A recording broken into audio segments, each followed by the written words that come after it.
জঙ্গি ও সন্ত্রাসবাদ দমনে পুলিশের ভূমিকা সন্তোষজনক বলে মন্তব্য করেছেন পুলিশের মহাপরিদর্শক চৌধুরী আব্দুল্লাল মামুন। জঙ্গি ও সন্ত্রাসবাদ এখন নিয়ন্ত্রণে রয়েছে বলেও জানান তিনি। দুপুরে সুনামগঞ্জ লঞ্চঘাট পুলিশ ফাঁড়ির উদ্বোধন অনুষ্ঠানে তিনি এসব কথা বলেন।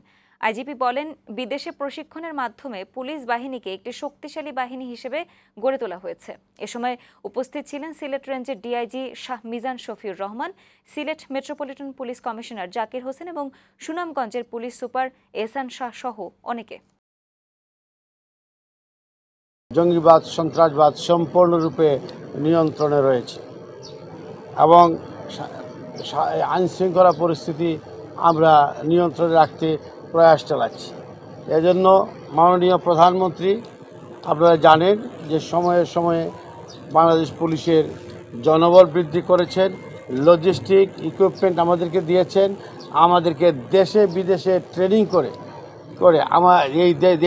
আমাদের বাংলাদেশ পুলিশ বাহিনীকে গড়ে তুলেছেন।